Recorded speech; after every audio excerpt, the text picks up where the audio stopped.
ಕನಕದಾಸರು ಬರೆದಿರುವ ರಾಮಧಾನ್ಯ ಚರಿತೆ ಈ ಕೃತಿಯು ಭತ್ತ ಮತ್ತು ರಾಗಿ ನಡುವಿನ ಶ್ರೇಷ್ಠತೆಯ ಸಂಘರ್ಷವನ್ನು ಶ್ರೀರಾಮನ ಮೂಲಕ ತೀರ್ಪು ನೀಡಿ ರಾಗಿಯ ಪರವಾಗಿ ನಿಲ್ಲುವ ರೂಪಕ ಕಾವ್ಯವಾಗಿದೆ.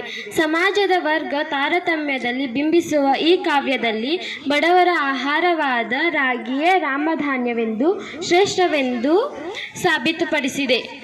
ಬನ್ನಿ 8ನೇ ತರಗತಿ ಪದ್ಯ ರಾಮಧಾನ್ಯ ಚರಿತೆ ಈಗ ಕಿರು ಪಾತ್ರಾಭಿನಯ ನೋಡೋಣ.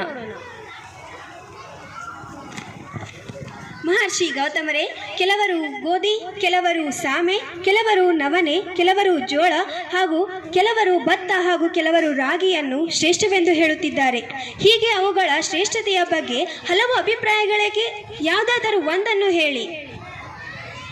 ಪ್ರಭು ಶ್ರೀರಾಮ್, ಕೇಳಿ, ನಮ್ಮ ದೇಶದಲ್ಲಿ ಶ್ರೇಷ್ಠವೇನೆಂದರೆ ರಾಗಿಯೇ ಸರಿ. ಇದು ಸತ್ವವನ್ನು ಹೊಂದಿದೆ. ಉಳಿದ ಧಾನ್ಯಗಳು ಏಕೆ ಪ್ರಭು? ಇದೇನು ಗೌತಮ ಮುನಿಗಳೇ, ನೀವು ಒಳ್ಳೆಯ ಮಾತಾಡಿದಿರಲ್ಲ. ದೋಷರಹಿತನಾದ ನೀವು ಈ ರೀತಿಯಲ್ಲಿ ಪಕ್ಷಪಾತ ಮಾಡಬಹುದೇ? ಶಿವ, ಭತ್ತ ಇಲ್ಲಿ ನಾನಿರುವಾಗ, ಗೋಧಿ, ಸಜ್ಜೆ ಮೊದಲಾದ ಧಾನ್ಯಗಳೆಲ್ಲ ಇಲ್ಲಿರುವಾಗ ಇವರಲ್ಲಿ ರಾಗಿಯೇ ಶ್ರೀಮಂತ ಎಂದು ಹೇಳುವುದು ಯಾವ ನ್ಯಾಯ? ಏ ಭತ್ತವೇ, ನೀನು ಸತ್ಯಹೀನನಾಗಿರುವೆ. ಬಡವರನ್ನು ಕಣ್ಣೆತ್ತಿಯೂ ನೋಡುವುದಿಲ್ಲ, ಶ್ರೀಮಂತರನ್ನು ಮಾತ್ರ ಹಿಂಬಾಲಿಸಿ ಹೋಗುವ ಅಪೇಕ್ಷೆ ನಿನ್ನದು. ಹೆತ್ತ ಬಾಣಂತಿಯರು ರೋಗಿಗಳಿಗೆ ಪತ್ತೆ ಆಗಿರುವೆ, ಅಲ್ಲದೆ ಹೆಣದ ಬಾಯಿಗೆ ತುತ್ತಾಗಿರುವೆ. ನಿನ್ನ ಜನ್ಮ ವ್ಯರ್ಥವಾದದ್ದು. ಛೀ! ಏ ರಾಗಿಯೇ, ಬ್ರಾಹ್ಮಣರ ವ್ರತಗಳಲ್ಲಿ, ಒಳ್ಳೆಯ ಭೋಜನಗಳಲ್ಲಿ, ಶ್ರೇಷ್ಠವಾದ ಮಂತ್ರಾಕ್ಷತೆಯಲ್ಲಿ, ಶುಭ ಸಮಾರಂಭಗಳಲ್ಲಿ, ಯಜ್ಞ ಯಾಗಾದಿಗಳಿಗೆ, ದೇವರಿಗೆ ಅತಿಶಯವಾದ ನೈವೇದ್ಯದಲ್ಲಿ ನಾನು ಇರುವೆನು. ಅರ್ಥವಾಯಿತೇ? ಏ ಭತ್ತವೇ, ಜಗತ್ತಿಗೆಲ್ಲ ತಿಳಿದಿರುವಂತೆ ಮಳೆ ಹೋಗಿ ಬೆಳೆ ಇಲ್ಲದಂತಾಗಿ ಘೋರ ಬರಗಾಲದಲ್ಲಿ ನಾಶವಾಗುವ ಪ್ರಾಣಿಗಳನ್ನು ನಾನು ಆಧರಿಸಿ ಕಾಪಾಡುತ್ತೇನೆ. ಎಲೋ ಭತ್ತವೇ, ಆಗ ನೀನೆಲ್ಲಿರುವೆ? ನಿನ್ನ ಬಳಗವಲ್ಲಿ ಕೀಳು ಧಾನ್ಯಗಳು ನನಗೆ ಸರಿಸಮಾನವೇ? ಈ ಇಬ್ಬರ ಜಗಳವನ್ನು ಕೊನೆಯಾಗಿಸುವುದು ಹೇಗೆ?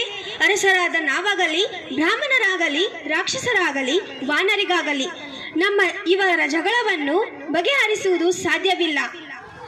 ದೇವತೆಗಳಾದ ಬ್ರಹ್ಮ, ವಿಷ್ಣು, ಮಹೇಶ್ವರರೇ ಇದಕ್ಕೆ ನ್ಯಾಯ ತೀರ್ಮಾನ ಮಾಡಬೇಕು. ಅಲ್ಲಿಯವರೆಗೆ ಈ ಭತ್ತ ಹಾಗೂ ರಾಗಿಯನ್ನು 6 ತಿಂಗಳ ಕಾಲ ಸೆರೆಮನೆಯಲ್ಲಿ ಹಾಕೋಣ. 6 ತಿಂಗಳ ನಂತರ ಭತ್ತ ಹುಳ ಹಿಡಿದು ತನ್ನ ಸತ್ವ ಕಳೆದುಕೊಂಡಿದೆ, ತಿನ್ನಲು ಹಾಳಾಗಿದೆ. ರಾಗಿ ಇನ್ನೂ ಸತ್ವಯುತವಾಗಿದೆ. ಹಾಗಾಗಿ ರಾಗಿಗೆ ಇನ್ನು ಮುಂದೆ ರಾಮಧಾನ್ಯ ಎಂಬ ಹೆಸರು ನೀಡುತ್ತೇನೆ. ಬಡವರ ಬಂಧು ರಾಗಿಯೇ ಶ್ರೇಷ್ಠ.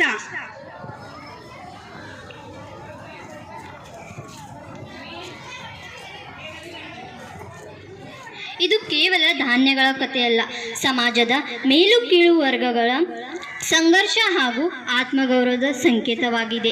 ಧನ್ಯವಾದಗಳು.